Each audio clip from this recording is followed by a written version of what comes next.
Really, blind tasting is about breaking down a wine so that you can describe it, talk about it, think about it. You know, as sommeliers, we like to describe products to guests.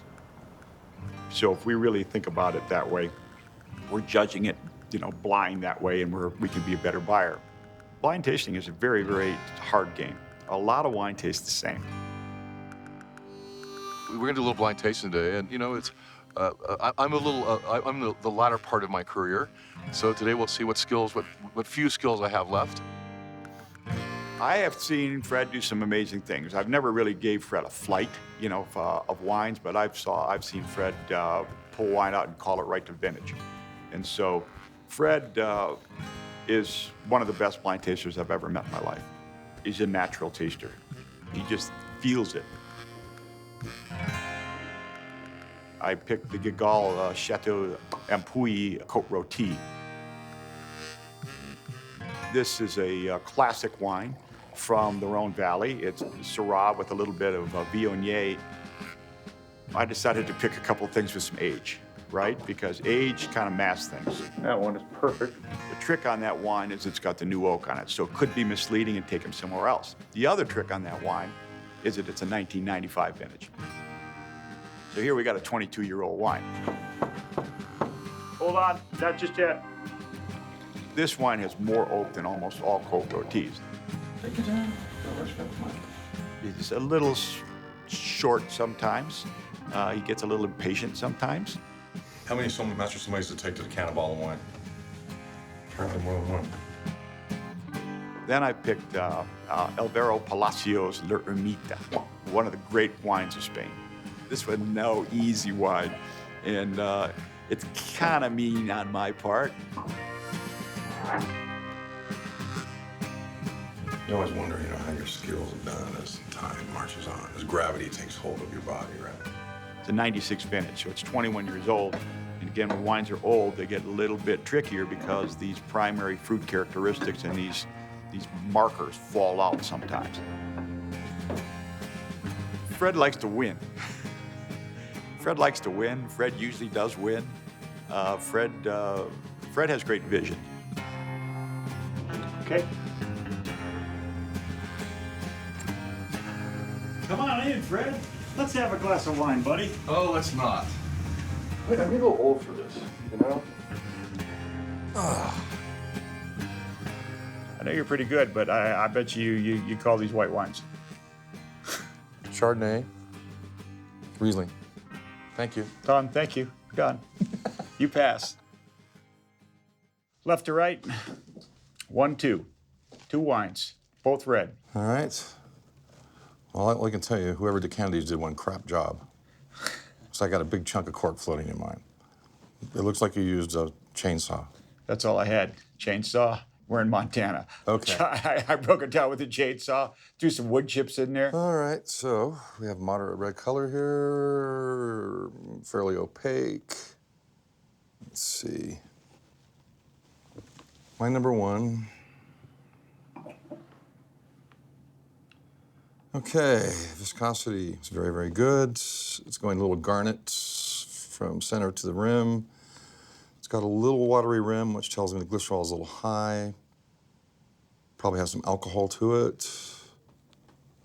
Well, it's really peppery and really smoky and really meaty, but really, really well crafted.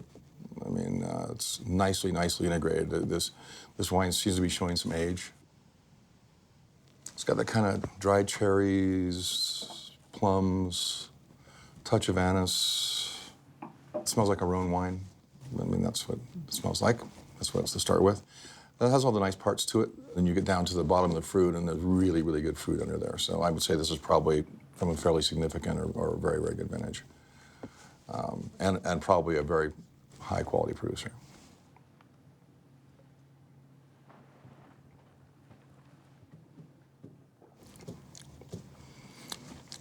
Nice, sweet, showing its age a little bit. I mean, the fruit on the palate's already beginning to disappear, has good length. It's a little tannic, but not much, not very much. It's a little grippy, but nothing more than that. I'd put it in the Northern Rhone. I'd say Côte Rôtie or Hermitage. Côte Rôtie is kind of what I really like because it's so peppery and meaty.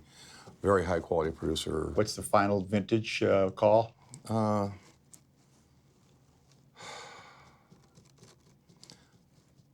There is some. I'll give it 95. That's pretty good, Fred. That's pretty good. Let's see what you got. Wine number 2. Okay, we have a really dark ruby color here. Fairly even color to the rim. Again, grading out, we're getting this. This one has garnet, more garnet than the last one did. This screams claret to me. A Bordeaux wine. It's got the cherries, the blackberries, the cassis, the plums. It's fairly acidic. It's really grippy, and it's very, very tannic on the finish. I don't think I'd drink this wine by itself. Well, we are. I think it's Bordeaux with some age to it, more than a decade. Tannin really comes up in it. I mean, it's grippy. So you really want to scream Cabernet, Cabernet, Cabernet, but there's something a little different to it.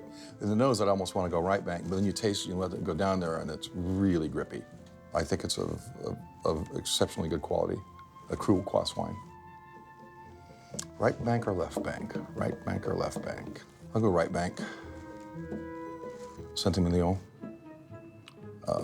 Cru Class AB. I think I'll go 95 again. I set you up there, Fred. Okay. I set you up. That was sucker wine for you. Okay. What was it? I feel bad for you.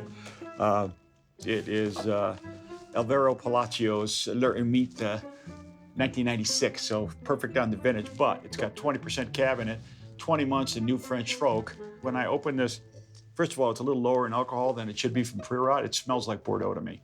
But there's more to it than that, so that's why I waffled and waffled and waffled and went to the right bank. It's a mean blind tasting, Fred. No, this is a very good lesson wine. And blind tasting, the ones that I get right, I'll forget about this. This one's gonna bug me for a while, right? Because I want to think about its elements because it did not have typicity that I could identify. A pre-rot never came to my mind. Not a fair wine. So it goes. Well, I wouldn't expect anything less of you, Mr. Fletcher. I couldn't just give you bakers, Fred. I couldn't spoon feed you. But the first one I had just laughed. 95, huh? Take it right down to Côte Rôtie, 95 to the vintage.